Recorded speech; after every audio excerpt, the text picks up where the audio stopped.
Hi everyone, मैं आपका host and दोस्त मास्टर रविकांत। और आज का जो हमारा टॉपिक है वो है एसिड एंड बेस। ठीक है, ये बेसिकली बहुत इंपॉर्टेंट टॉपिक है।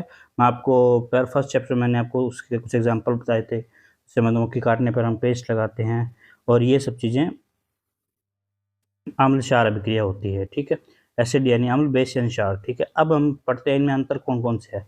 फर्स्ट अंतर देखो, अम्ल जल में घुलने के बाद हाइड्रोजन आयन देते हैं, और अगर क्षार जल में घुले तो वो OH माइनस आयन देते हैं।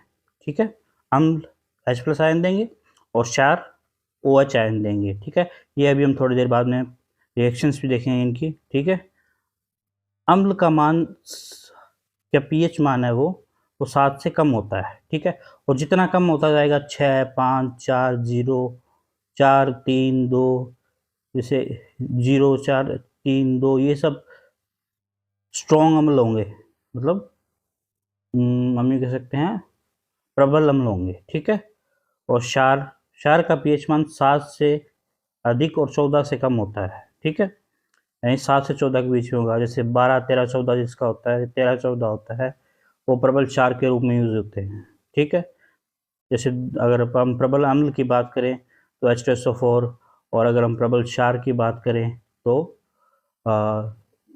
Sodium hydroxide NaOH। ठीक है, तीसरा कैरेक्टर जो इसका है, अम्ल नीले लिटमस पेपर को लाल कर देते हैं, और क्षार, यहाँ पे गलत लिखा हुआ है, क्षार यहाँ पे करेक्ट करना है, क्षार लाल लिटमस पेपर को नीला कर देते हैं। ठीक है, अम्ल तो नीले लिटमस पेपर को लाल करेंगे। तो सेकंड पॉइंट है, यहाँ से थोड़ी सी मिस प्रिंटिंग हुई है, यहाँ पे लिख देना क्षार लाल लिटमस को नीला कर देते हैं। ठीक है, और इसका फोर्थ कैरेक्टरिस्टिक है वो है अम्ल जलीय विलयन में घुलने पर रंगहीन हो जाता है। अगर मान लो H2SO4 है या फिर कोई भी अम्ल है, चाहे CH3 डबल बॉन्ड OH या HCl हो, अगर ये जल में घुलेंगे तो ये कोई रंग नहीं देते, कलरलेस होता है, बल्कि क्षार अधिकतर जल में घुलने पर जल को गुलाबी रंग का कर देते हैं। अधिकतर क्षार, बहुत सारे क्षार मेजरली, वैसे अलग अलग रंग बनते हैं पर मेजर क्षार यही करते हैं। ठीक है, इसमें एक पॉइंट और ऐड कर सकते हैं, अम्ल स्वाद में खट्टे होते हैं। ठीक है, जैसे नींबू, सिरका।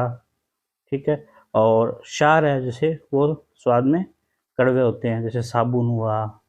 ठीक है, ये एक क्षार है। पेस्ट होता है वो भी एक क्षार होता है, टूथपेस्ट होता है। ठीक है, यहाँ पे एक लाइन और आप ऐड कर लो कि इसमें दो, जो कि कौन सा विलयन अम्ल है और कौन सा विलयन क्षार है, इसको पहचानने के लिए दो सूचक उपयोग में लिए जाते हैं। एक का नाम है मेथिल ऑरेंज और दूसरे का नाम है फिनोल्फ्थालीन। ठीक है, तो यहाँ पे आप दो सूचक के नाम लिख लो। अम्ल व क्षार को पहचानने के लिए दो सूचक इस्तेमाल किए जाते हैं, जिन्हें हम मेथिल ऑरेंज व फिनोल्फ्थालीन कहते हैं। दो, first methyl orange, second phenolphthalein. Clear है? ठीक है, इसके बाद अब तक आपका क्लियर हो गया होगा। अब हम नेक्स्ट पॉइंट की ओर बढ़ते हैं। नेक्स्ट पॉइंट में आप देखना कि यहाँ पे एसिड एंड बेसिस में लिखा हुआ है कि ये एक pH मान का है। ठीक है, जितना 7 पर होगा तो बिल्कुल न्यूट्रल था, जो बिल्कुल प्योर जल होता है ना, जिसमें करंट प्रवाहित ना हो, बिल्कुल प्योर, जिसमें आयन ना हो, उसे न्यूट्रल कहते हैं। उसके pH का मान 7 होता है। ठीक है, अब अगर हम 7 से 5, 6, 3, 2, 1 इनकी तरफ बढ़ते जाएंगे तो लाल रंग कलर की तरफ बढ़ रहे हैं, तो यहाँ पे क्या होता है, ये सबसे प्रबल अम्ल होते हैं। ठीक है, यहाँ पे अम्लीयता का मान बढ़ता जाता है। ठीक है, अब एग्जांपल मैंने बताया जैसे H2SO4 वगैरह हो गया। ठीक है, और एल्केलाइन, और दूसरी जो चीज़ है न्यूट्रल, यहाँ पे एल्केलाइन के क्षार को कहते हैं। तो न्यूट्रल से अगर आगे 8, 9, 10, 11, 12, 13, 14, यानी 12, 13, 14 ये जो लेवल है, NaOH वगैरह क्षार होते हैं, यानी ब्लू कलर की तरफ बढ़ते हैं, जिनकी pH का मान इतना होता है, उन्हें हम क्या कहते हैं, क्षार कहते हैं। ठीक है, pH से हम ये ज्ञात करते हैं, प्रयोग द्वारा, प्रैक्टिकल द्वारा ही होता है। ठीक है, और अब हम इनकी रिएक्शंस की बात करेंगे। सबसे पहले हम क्षार की रिएक्शंस की बात कर लेते हैं। जैसे NaOH को हम करने, मैंने अभी आपको फर्स्ट पॉइंट बताया था कि क्षार OH आयन देते हैं जल में घुलने पर और अम्ल H+ आयन देते हैं। तो फर्स्ट अब क्षार की अभिक्रियाएं स्टार्ट होती है, ठीक है। फर्स्ट रिएक्शन है NaOH को H2O के साथ रिएक्ट किया, Na+OH- यानी OH- आयन दिए, ठीक है।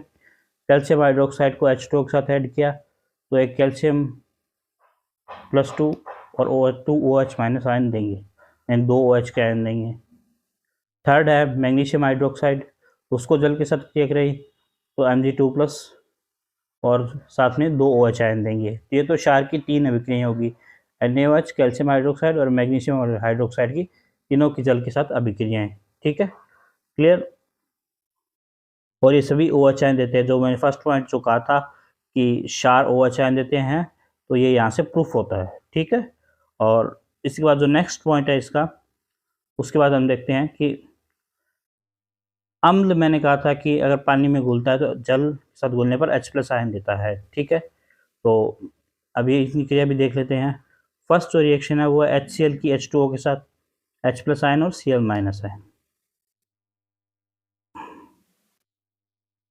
और सेकंड जो है वो है HNO3, इसकी जल के साथ अभिक्रिया के साथ H+ आयन और NO3- आयन, ठीक है। और H2SO4 जो थर्ड रिएक्शन है, इसकी क्रिया कराएंगे H2O के साथ तो बनेगा 2H+ और SO4 2- यानी सल्फेट आयन बनेगा साथ में। तो इसका कहने का मतलब हुआ जो भी सभी एसिड हैं, ये अम्ल की अभिक्रियाएं तीनों, HCl, HNO3 और H2SO4, ये तीनों जल के साथ अभिक्रिया करने पर H+ आयन देते हैं, ठीक है।